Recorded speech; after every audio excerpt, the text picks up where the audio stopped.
Good morning, everyone. So glad to see your lively faces here this morning and joining us all on this holiday weekend.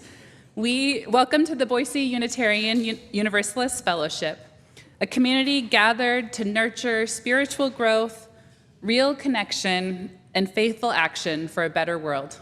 I'm Sharene Watsen, and I'm your celebrant for today's service. And our minister is the Reverend Sarah Lawal, and she is currently on sabbatical. I also want to thank others who are helping with today's service: Carrie Bastian, Mike Lemieux, Jem Emerson Page, and our ushers, both here in person and online. Welcome to those of you joining on Zoom. Hello, everyone out there in Zoom world.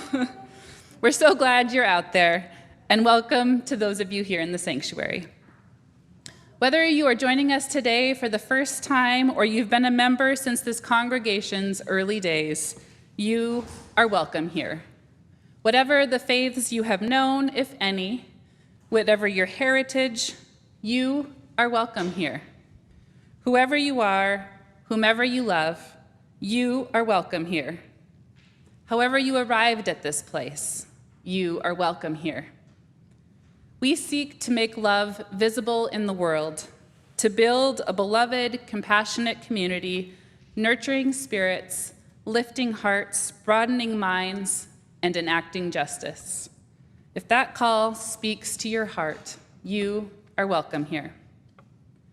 In the spirit of our mission to build beloved community centered around justice, equity, compassion, and interconnection, let us take a moment to acknowledge our gathering upon native land. We come from and live on land considered sacred by indigenous people known as Bannock, Paiute, Shoshone, and many other tribes that lived here sustainably for thousands of years. We strive to understand and reframe our responsibilities to land, to community. In the spirit of respectful reciprocity, we honor the original caretakers of this place. We affirm the relationships we have to each other, including our relations to animals and insects that inhabit the water, land, and sky. We recognize the relationship, the responsibility to quiet creeks, rushing rivers, rustling grasses, to sprawling forests, to the brilliant palettes of the sky, to the roots that grip the soil, to the earth beneath our feet. Water is life. To all of us affected by the boarding school revelations, may we be granted compassionate understanding. May we find healing in the harm that lives in our history. We honor and support the right to sovereignty for our indigenous neighbors. We acknowledge that a land acknowledgement is not enough. Now, let us breathe together. Let us take a moment to enjoy the delicious air, the oxygen provided by tree. Hold to the warm light of sun. Consider the solidity, the groundedness of earth. Flow with refreshing, life-giving water. Let the mud settle. Find clarity of mind and spirit. Welcome our ancestors. Enjoy this present moment together.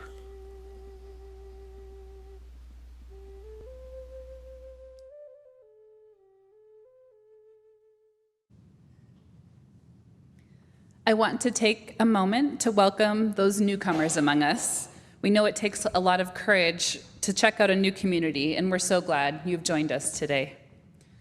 For newcomers joining us online, we invite you to introduce yourselves in the chat so our community can warmly welcome you. We'll also share a link to our newcomer forum in the chat so we can keep you up to date with all that is happening in our fellowship. For those newcomers joining us in person, we hope you'll stick around after the service to introduce yourselves. You can find a link to our newcomer forms using the QR codes on the bookmarks. There are some in the vestibules if you did not get one before the service today. Our beautiful new coffee area is now open for to-go coffee. It's out that way. Please feel free to grab a cup of coffee to take with you on your way home or take outside. And just a reminder that masks are required at all times inside. We do need volunteers to help with the coffee going forward in future weeks, so please feel free to sign up while you're there grabbing a cup of coffee as well. We have a lot happening, from book groups to adult classes to meditations to neighborhood pods, both in person and online. I do have one announcement I want to highlight today for the whole community. The Racial Justice Ministry team is sponsoring a field trip Saturday, July 9th at 10 a.m. to the Four Rivers Cultural Center and Museum in Ontario, Oregon. Attendees will learn about the communities that make up our multicultural corner of Idaho and Oregon. It is our practice here at the Fellowship to donate 25% of our unpledged plate offering to our social justice ministries. For the month of July, it is Boof's own Pay It Forward Fund, known as PIF.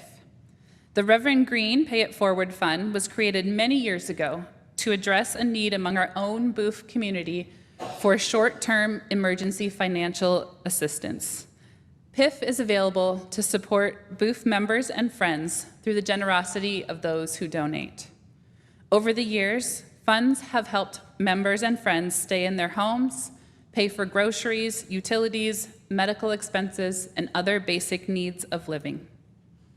There are many ways you can make a gift to our congregation in PIF. You can visit our website at boiseuu.org and click Give in the top right corner of your screen. Or you can drop your check in the lock boxes located at either entrance for those of you who are here in the sanctuary. You can also download the Vanco Giving app on your smartphone, and your checks by mail are always welcome as well. In today's service, Timothy Ellis, our new ministerial intern who is joining us on Zoom today and will be joining us in person here in Idaho in the fall, has recorded a sermon about the shared ministry of the Magic Valley UU and Boof are embarking on this year. Timothy will share about supporting each other in religious communities and what covenant means in our Unitarian Universalist tradition.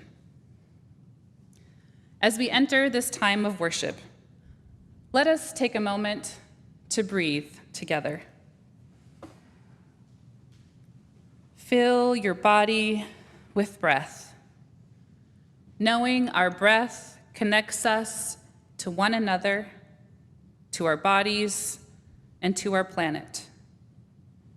Our breath offers us the opportunity for stillness, to tune in to our spiritual center, to listen deeply to our heart's own longing.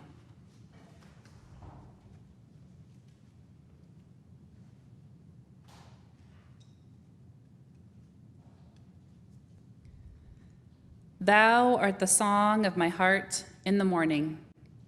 Thou art the dawn of truth in my soul. Thou art the dew of the roses adorning. Thou art the woven whole. Thine is the grace to be steadfast in danger. Thine is the peace that none can destroy. Thine is the face of the need-driven stranger. Thine are the wings of joy. Thou art the deep to the deep in me calling. Thou art a lamp where my feet shall tread. Thy way is steep past the peril of falling.